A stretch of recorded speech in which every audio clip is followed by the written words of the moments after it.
This is Charter Local Edition. My name is Brad Pomerance. So glad that Cheryl Brown is back. She is a member of the California State Assembly. She is also a co-chair of the Assembly Select Committee on the Status of Girls and Women of Color. Yes. Other than the obvious, tell us a bit about the committee.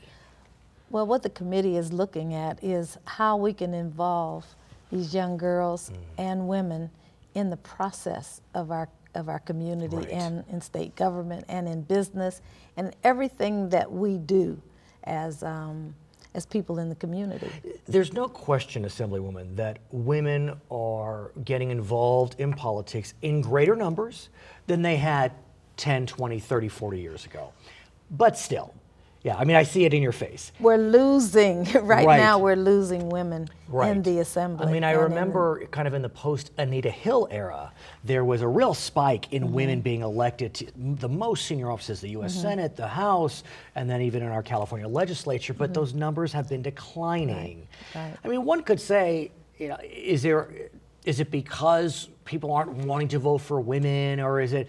No, women have to be invited to run.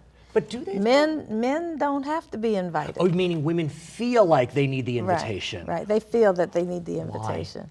Why? It's the nature of, I guess, who women are. Because I've heard that before. Yeah, this is what they say. Right. So And, a man will decide, I want to run, I'm running. right. A woman will want to be drafted to run. I think so. I think so. So how did you decide to run? Or were you drafted? Did Wilma Ramina Carter, your predecessor, say, you're my successor? Yes. Literally. Yes. So it's interesting. So you know from what you speak on this very question. Oh, yeah. So let's then talk about a hearing you had recently, which was a hearing on women of color in business. Right. Which obviously is near and dear to your heart, and in so many Right. ways is the ticket to just a better life, I would presume. I believe so. I think that we are underestimating women in business, and women can be successful, Of course. and women can be job providers rather than working for someone else. Right. It's there. All they have to do is decide what they want to do and do it. But is it the same question? Women need to be invited. They feel as if they can't start on their own. They need somehow, again, this is not a committee to decide. No, it's not a committee. It's, I think that they have to decide we have to decide Right. what we want to do. I've been involved in business for 30 years. Right. What did you do before you were elected? I was a planner. Ah, Yes, and a mother. well, and a And a wife grandmother and all and that, a right. caregiver, Right, and right. you've been everything. Yeah, indeed. so that's what we, that. But my daughter is, she took over the newspaper after I was elected. I forgot. I You have would tell us another- tell us about the newspaper. Remind our viewers. Yeah, the Black Voice News. Which serves the San Bernardino area. The Inland Empire. It's San Bernardino River. It's based in Riverside, and it serves Riverside and San Bernardino. That's fantastic. And another daughter I have is in business as well. I think each of my daughters, but that's because of their involvement growing up in business. So I think that business is probably a really good way for women to be able to do the things that they want to do. And I was going to say, in some ways, if you're your own boss, you can control your own destiny. Right. And I think, just from my perception, yes, it's getting better for women who work in corporate America, but still the boss sees the woman get pregnant and, maybe she doesn't want to be on the fast track. And That's illegal. of course it is, but that, I know. people start to, I know. when it should, of course, not Like be that Hillary way. said, Right. we have shattered the glass ceiling. And there are more women than there are men. But we need to do what we need to do to be successful. But now, I think we're talking broadly about women, which is important, but what about women of color? Is there another layer that we need to look at? Yes, there are many, many issues that women of color face that other women do not face. Talk to me. And one of the things that we when we had the workshop the other day, the college professors talked about it from their perspective, and how difficult it is to get people to understand how it's not as difficult as you think. Interesting. To get into that particular major in college. but they're having still problems. Meaning a business major Business or major, entrepreneurship, right. whatever it may be. Right, but especially, and then even after these women have been gone through, had their PhD, then it's difficult for them to, one, get into the system, and then once they're in the system, they reported that it's difficult for them to rise up. What about women getting loans to start businesses? Is there an issue there, either all Yeah. women or women of color? What they said in that in our hearing is that we have to make sure we know what to do to get a loan.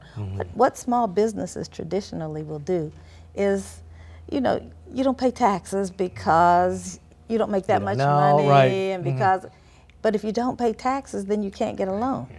If you have any blemishes on your record, if you haven't paid your bills, Right. then you're not going to get that loan, Right. and then you cannot progress in that business.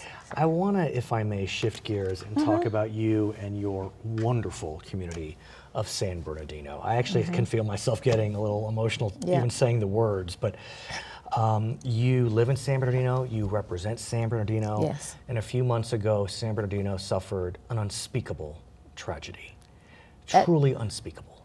That was something that I don't think anyone would understand unless they were in San Bernardino to feel it. Right. Anyone and everyone who was in San Bernardino felt the loss, felt the struggle, felt the terrible thing that happened, and it hurt me to my In the depth of your core. It really did. And so how did you, if I may, manage over those days and weeks? Because look, you're a leader, you're an elected leader, you're well known, people know your face, and so they expect to see a pillar of strength, but like you said, inside you're, hurting. It was interesting because for me, I had to work through it. Right. It was a thing that I had to do in order to get past that horrible feel that you get for the loss. And I worked through it. In some ways probably helped. Yeah, that's what helped Right, me. yeah. So I went to everything. I followed. I mean, I had meetings with chief of police. I had meetings with the mayor. I stayed abreast of everything. And then when people could call us, we could tell them the latest Right. of what was going on that you wouldn't see on television, or that that we could tell them. There were some things that we could never tell. Of course. In some ways, though, it seems as if this unspeakable tragedy has brought San Bernardino together. It seems that Yeah, we are seeing that with the people in San Bernardino feeling much I've better seen that about SB it. Strong. Yes, and I love I that. left It's mine okay. at home. It's I'm so okay. It's all sorry. good. No, it's all good. But yeah. And the city, which has been suffering through bankruptcy and Yeah. suffering through the travails of recession, maybe And from this the wind horror- down of the redevelopment. Right. Maybe this horror will there'll be some type of blessing in disguise or whatever it may be. We're a few weeks and months out. How is your community doing now? Now they are, there are steps to grief. Of course. And I think that we're probably in the third or fourth step Okay. of grief. It takes time. It takes time, and I Well- think that that's with the families as well as with those that are so affected. We still have people who haven't gone back to work yet, and they can't go back to work. Today, Supervisor Rutherford Right. announced that they've rebuilt the workstation Right. Oh, right. where the folks are working You'll there come in the back and county. we'll talk more about it. Yeah. Her name is Cheryl Brown. My name is Brad Pomerance. This is Charter Local Edition.